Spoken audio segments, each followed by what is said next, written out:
koliko lahko jaz podjetniku pravzaprav pomagam, da davčno efektivno vodi.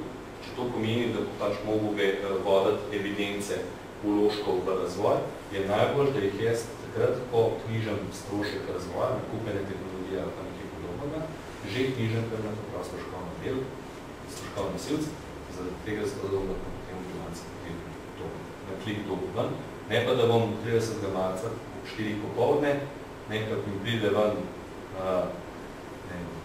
100 000 evrov dobička, začel gledati, kam bo ta dobiček.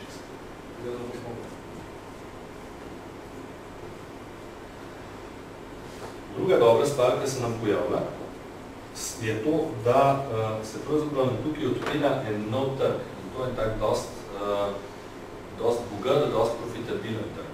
To so ta srednja podjetja, ki so do danes imela in-house računovodje, sprav do računovodje znanosti. Te probleme, zakaj smo imeli taka podjetja notranje lastno računovodstvo? Ta prva stvar je bila ažurnost, ker nam servisi niste mogli dnevnih podatkov zagotoviti. Druga stvar je bil občutek varnosti. Ne bojo se mi fakture ali pa knjige se mi ne bojo zgubile na poti. Ni mi treba več ali fotokopirati, ali pa ni mi treba več pravzaprav se voziti tako do računovodje, ki iskati tisto podobno ali pa račun, ki smo delali. In glavna stvar, zakaj je smisel imeti notranjega računovodja, je zaradi tega, da imaš možnost podatkovne analitike. Zaradi tega, da jaz lahko zjutraj, ko pridem v službo, vidim graf, kako so se mi terjatve, kako so se mi gibale terjatve, kako rastejo napade.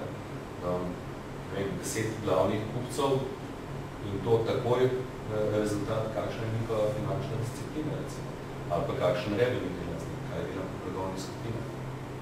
To pa je zelo težko naredim, če jaz v podjetju vodim evidence o materialnem poslovanju, računovodstvo, pa glavno knjigo in saldo konto. Če boš imeti dobro analitiko, moram najbolj gledati tudi ažurne podatke iz saldo konto in glavne knjige. V naslednji stopnji jih moramo uparjati. Pravno podatke iz. Če je nekdo dober kupec videokamer, ampak mi zelo počasi plačuje, ta mesec ne bom vlagal v zalogo videokamer, ampak bom vzel kakšen komplementaren izdelek, da bom dal v svoj program, da bom boostal s kakšnimi akcijami.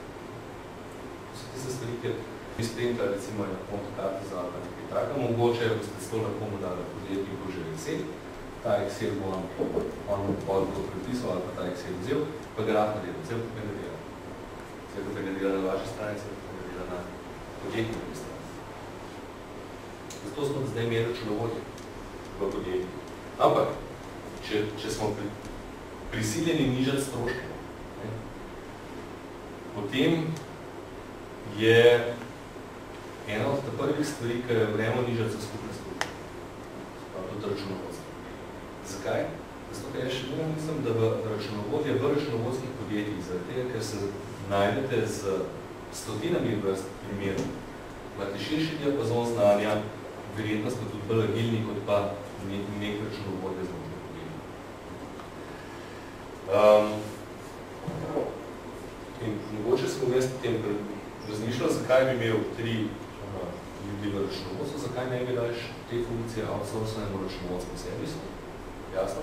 Pod pogojem, da dobivam približno iste stvari ven, kot sem jih dobival zdaj. Ažurnost, kvaliteto podatkov, možnost obvati. Stvar je tudi v tem računovod, ki je v podjetjih, računovodkinje, kar pomeni otroci, porodniške, bolniške in vse ostale zadeve. Pogosto se ti zgodi, da ti enostavno v podjetju za določen čas nimaš računovodkinje. Medtem, ko če dovolj je servis, verjetno je servis tako organiziran, da jaz tega izpada moje referente niti ne račun. Torej, imamo tukaj zelo zanimiv trg, kaj je pripravljen napadati, pridati nazaj k računovodskim servisom, vendar mu je treba zagotavljati isti nivo storitve, kar je navajen zdaj, zelo boljši. In tukaj pridemo zdaj do tega, kaj se bo po mojem dogajalo v računovodstvu. Do zdaj smo imeli zelo jasno deljene meje. Stranka računovodja. Ko če smo imeli papir tukaj, ga nismo imeli tukaj. Če smo imeli papir tukaj, ga nismo imeli tukaj, ali smo imeli tukaj. Tukaj so običajno komercialni podatki, tukaj so bili računovodski podatki. Med njima njima povezali. Enkrat me je nekdo vprašal, pa je rekel, ja, Vasko je res, Vasko je super program za računovodje. In priznam, verjetno v Sloveniji ne poznam božjega programa za konto, subjekt, Vasko. Zakaj? Zaradi te ločnice in meje, ko obstaja. Če imamo pa mi komercialne podatke in računovodske podatke združene, zaprav, če imamo računovodjo v podjetju združene, pa ni bolj za program za konto. Tam pa dejansko sijemo. In zdaj je treba pogledati. Cel trg se nam premika po temu, da bi to hoteli imeti. Mi imamo pravzaprav tukaj tisto rešitev za to. Kaj je treba narediti? Zelo preprosto. Zrušiti meje med stranko pa med računovodskim servisom. Stranka mora imeti občutek, kako da ima lastnega računovodja. Računovodje mora imeti občutek, kako da so delene grupe, kjer lahko karko počne. A lahko to naredimo? Jaz mislim, da je. Za tega se treba upravljati eno demonstracijo, nečesa, če pri nas pravimo Pantheon, je računovodstvo, oziroma ena zadeva je hosting. Zakaj? Zaradi tega, zato, ker podatki niso več ne pri podjetju, ne pri računovodju, ampak so v varnem podatkovnem centru tega ponudnika. In kako rušimo meje? Zelo preprosto, internet je povsod. To je čisto povsod. Ker mi pa danes tukaj je navaden Mobikelov UMTS adapter. Koliko plačuješ v mesec? 29 evrov za hiter internet povsod. Pa pogledamo pravzaprav, kaj Pantheon 5.5 pa je računovodstvo zna s tem mestom. Ker imamo tukaj, imamo en skenerček, imamo en računalnik, to je UMTS pozna. In zdaj vidimo, prvič Pantheon dela prek UMTS-a, na lokalni mreži. Kjerkoli podjetnik je lahko na barki in bo lahko počel to, vi ste lahko kjerkoli, in boste lahko počeli to isto. Treba pogledati. Glavni problem, ki je bil, je kako računovodji dati fakturo, ki nekako jo ima podjetnik pa vse. Ideja, kar imamo, je podjetnik pa računovodje sta priklopljena na isto bazo in ko je podjetnik dobi račun, je enostavno vloži v Pantheon in reče skeniranje. Tako, tu pred nami obrazec z nakup blagajnih material, se pravi za prevzemni list. Imamo pred sabo skener, računalnik, prenosen internet, kot zdaj že povedal, smo lahko obrazec šel kjerkoli.